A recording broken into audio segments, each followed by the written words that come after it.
Paranoid adalah kumpulan narasi pendek yang menceritakan berbagai kisah mistis. Kami hadir setiap 2 kali seminggu pada hari Senin dan Kamis pukul 10 malam. Beberapa narasi yang kami bawakan merupakan pengalaman dari kejadian yang benar-benar terjadi. Beberapa hanya sekadar imajinasi, dan beberapa adalah gabungan dari keduanya. Kisah yang kami ceritakan berdasarkan dari pengalaman keluarga, pengalaman teman yang kami kenal maupun tidak kenal, dan bahkan dari pengalaman penulis sendiri. Jika Anda juga ingin membagi pengalaman mistis untuk kami ceritakan, Anda dapat mengirimkannya melalui email narasi.paranoid@gmail.com. Dukung kami dengan menekan tombol like dan subscribe, serta bagikan cerita kami ke saudara dan teman-teman Anda. Selamat mendengarkan. Perjalanan wisata. Ini adalah cerita ketika aku berlibur di sebuah kota wisata. Saat aku masih kuliah, aku dan sahabatku memiliki hobi yang sama, yaitu melakukan perjalanan wisata. Namun setelah kuliah, kami mendapat pekerjaan di tempat yang berbeda. Kami jarang bertemu, apalagi melakukan perjalanan wisata berdua.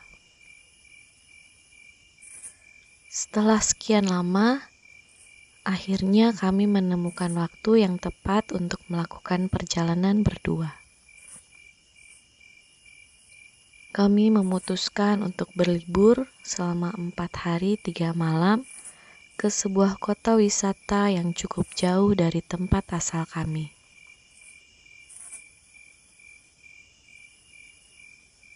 Kami berangkat pada Kamis petang yang jaraknya 3 jam perjalanan menggunakan pesawat. Setibanya di kota tersebut, kami menggunakan taksi yang hanya menempuh waktu 30 menit menuju hotel tempat kami bermalam. Karena saat kami tiba langit masih terang, kami bermaksud hanya berkeliling di sekitaran hotel saja. Hari kedua, kami menghabiskan waktu hanya berkeliling di tengah kota. Di hari ketiga, kami pergi ke daerah wisata di kota itu, sebuah danau yang terletak agak jauh dari pusat kota.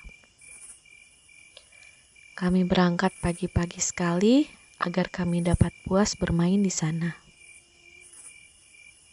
Jarak dari hotel kami sekitar 2 jam menggunakan taksi. Setibanya di tempat wisata itu, kami harus berjalan kaki 30 menit dari gerbang depan untuk sampai tiba di pinggir danau. Tentu saja tidak terasa melelahkan karena tempat itu terlihat sangat indah dan sejuk. Sepanjang perjalanan, kami hanya berhenti untuk bersuah foto sebentar dan berjalan lagi. Kami tiba di tepi danau. Ada sebuah pulau kecil di tengah danau yang luas itu. Kami harus menggunakan kapal kecil untuk menyeberanginya.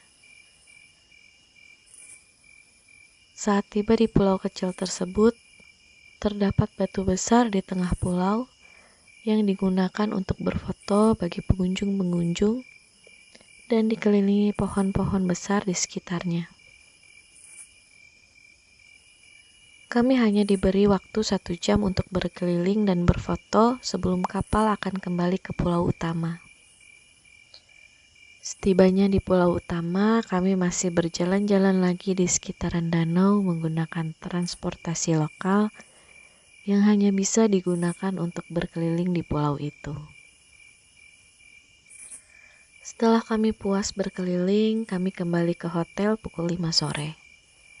Temanku terlihat sangat kelelahan. Mungkin karena sudah lama kami tidak berwisata, pikirku.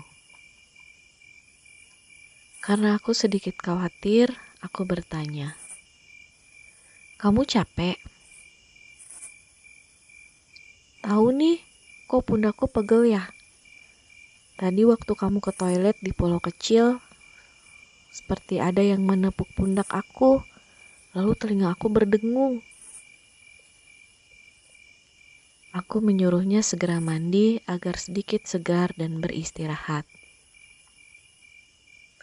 Namun saat di kamar mandi, dia keluar dengan wajah pucat dan menunjukkan pundaknya yang ditutupi lebam sebesar telapak tangan. Aku hanya menghiburnya, mungkin karena kelelahan. Kami menyewa hotel dengan 2 tempat tidur.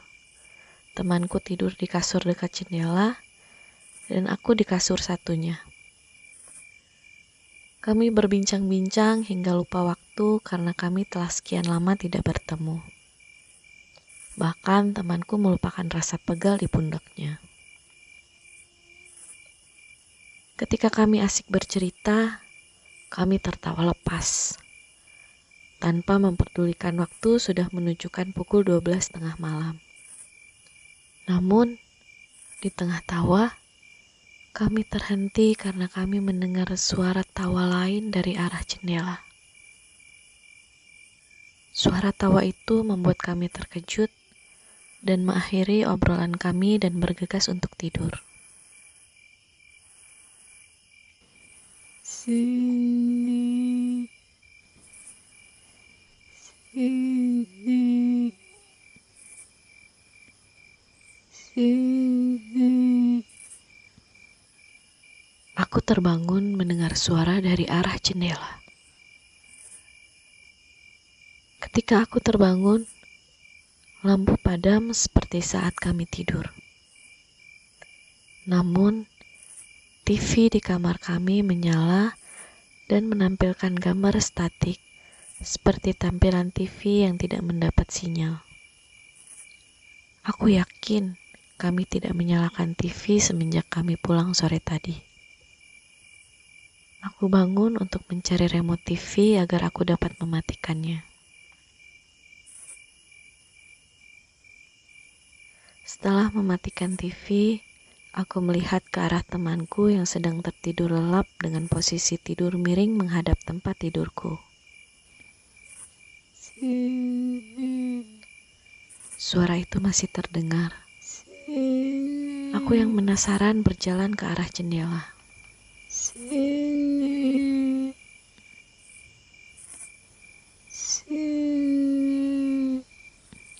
Suara itu semakin keras terdengar.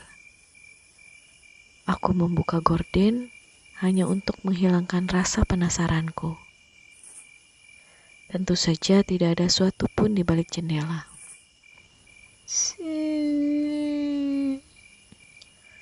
Suara itu masih ada, namun kali ini terdengar dari belakangku. Atau mungkin suaranya dari luar. Aku berjalan ke arah pintu kamar dan melihat melalui lubang intip yang ada di pintu. Tidak ada siapapun di luar. Suaranya bukan dari luar, masih terdengar dari belakangku. Aku membuka kamar mandi yang letaknya tepat di sebelah kanan pintu kamar. Namun tidak ada apapun juga di kamar mandi.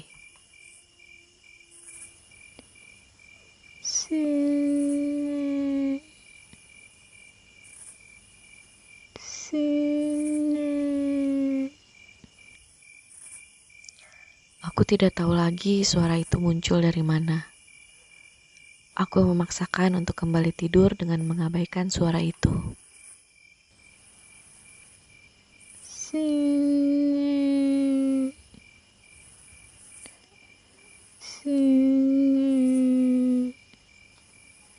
Aku membaringkan badan di tempat tidur. Suara itu masih terdengar. Kali ini dari sisi kiri tempat aku tidur. Lebih tepatnya dari arah tempat tidur temanku. Aku memposisikan tidurku ke kiri. Kemudian nafasku terhenti.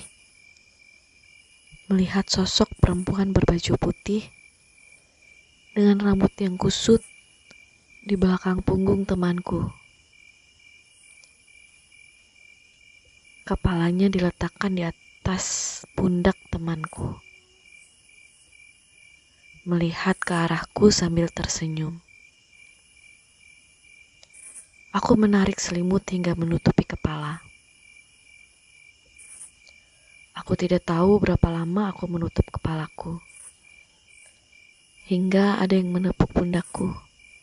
Aku terkejut, berteriak dan terloncat hingga selimutku terlepas, tidak lagi menutupi kepalaku. Aku melihat sosok yang sudah berada di depanku. Dia adalah temanku yang juga terkejut karena mendengar teriakanku. Saat itu terlihat hari sudah terang.